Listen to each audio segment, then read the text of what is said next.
Hello, Steve White, Steve White's 89. Wow, I'm so proud of my girls. Sex and the City's reboot, um, second chapter, whatever, and just like that is HBO's most successful show ever, most streamed show ever.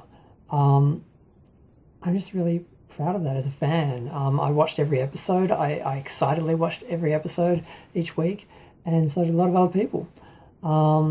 It's pretty much guaranteed they're going to do a second season, and it really doesn't matter how much hate they got for the diverse characters from the old fans who wanted the show to stay how it was.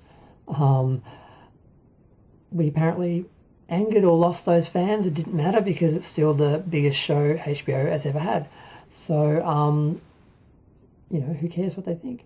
It's really good. And apparently they didn't need Kim Cattrall. I mean, Samantha wasn't there and the show kept on keeping on. There was talk of her maybe returning, but they didn't even ask her to come on this time. That's another thing that's been revealed. They didn't even ask her because they knew she didn't want to appear, so they just worked without her and didn't even ask. They already knew the answer. And the door was supposedly open if she approached them and wanted to be on the show, but they didn't ask her. And then after she shared or liked someone saying the show was trash, apparently that door was closed by Neil Patrick King, whatever his name is.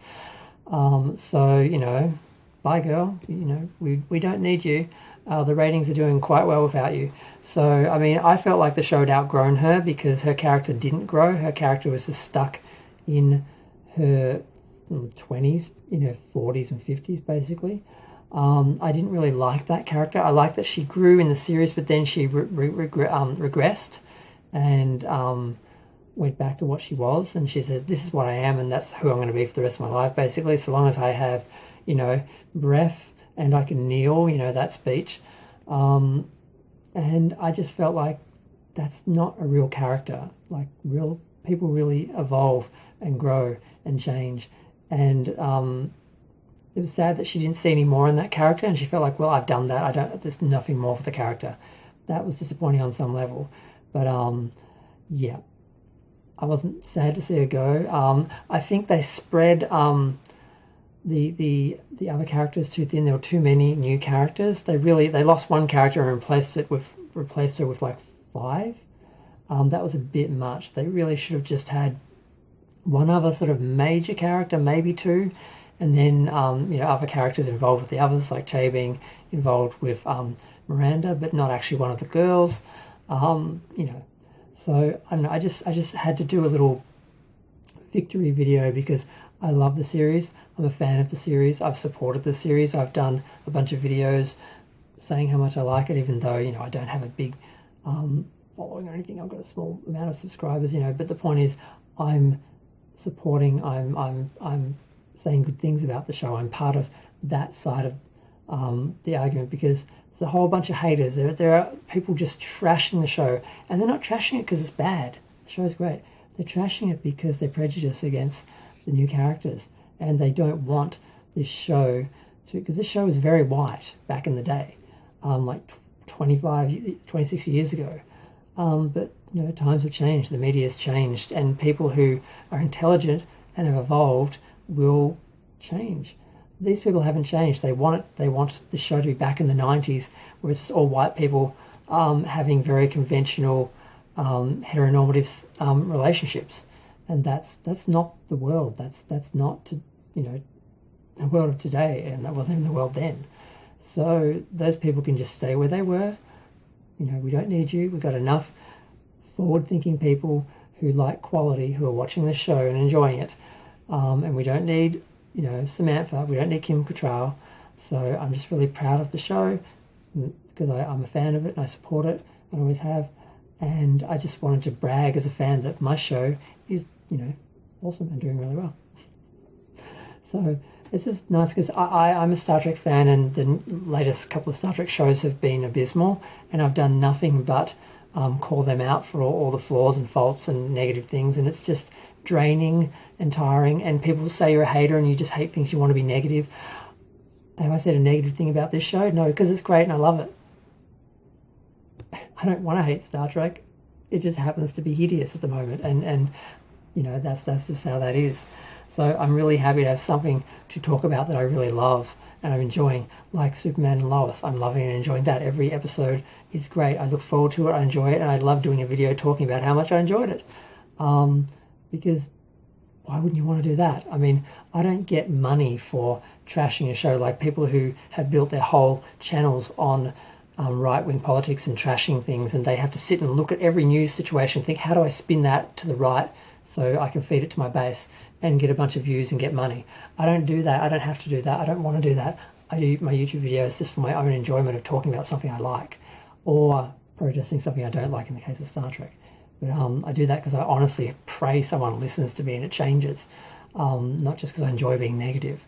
So I'm just really enjoying the fact that I get to talk about this show, and I'm just looking forward to the next season and getting to review each episode and talk about when the renewal comes. So I'll get to talk about that. And in the meantime, I will be cancelling my binge, which is who HBO distributes their international shows to Australia.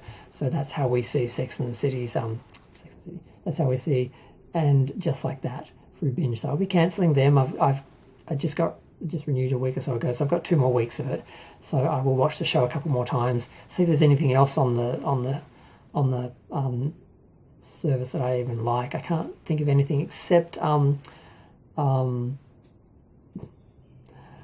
what's that show? The guy who is basically living in the lake, the superhero guy, The Thing. There's The Thing, and that's it. So I'm pretty much just going to watch and Just Like That in like binge form, watch the whole thing as a whole, maybe once, maybe twice, and then I'm done until Sex and the City comes back on. And that's the funny thing. A lot of people are saying, and just like that, I cancelled my HBO. And just like that, I cancelled my binge. So that's what you do. Because what I do is I just have like one streaming service at a time, and then when I'm done with it, I cancel it, and then I move on to another one, and I binge whatever shows I want in that month, and then I go to another one. Or maybe if there's an ongoing show, I might have it for 2 months, like I had binge for 2 months.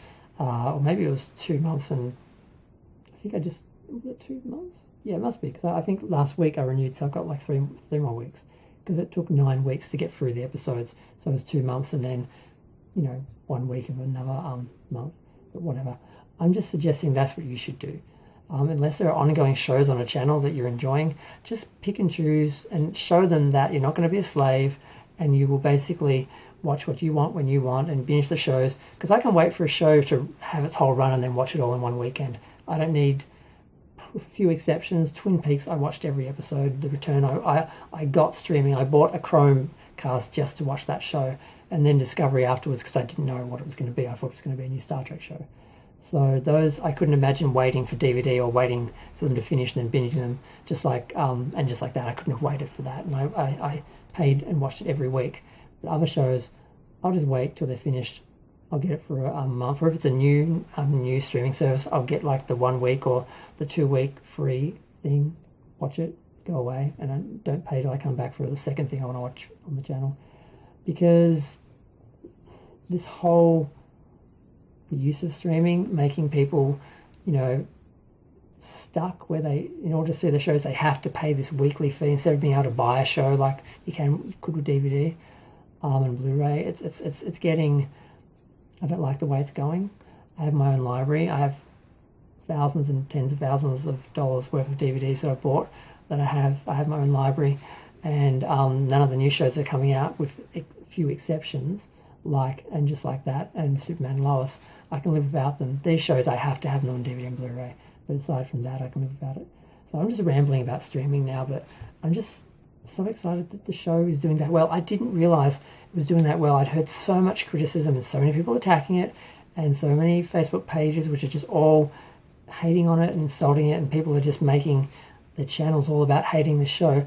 I thought it couldn't have been a big hit. I thought, well, it would have done okay, but it wouldn't have been huge. I guess they'll get a second season. And to find out it was the biggest show on HBO, the most streamed show ever, I'm just really happy and really excited, because we're going to get a second season. There's no way. The actors are enjoying, without Kim Cattrall there, they're enjoying the show, they're enjoying making the show, they're all involved, they're all executive producers, Cynthia's directing, and it's just really great watching the documentary afterwards and seeing how much they love doing the show and what they put into the show. they're definitely going to do a second season, and I'm wondering how many more years of the girls' adventures are we going to get, because Carrie's back in the dating realm, and just because she's in her 50s doesn't mean, I mean, look at the Golden Girls. How much did they get up to in the 80s when women weren't allowed to be younger at that age? Now women in their 50s can have a totally different lifestyle and be 50's just a lot younger now, so there's going to be a lot more happen in the show. Miranda's adventures with Jay in LA, or if they come back to New York, I'm there for it. I'm excited. I'm happy. Look, I'm still talking. I'm going to stop. Feel free to share, like, comment, subscribe. Let me know what you think. Yep. Thanks. Bye.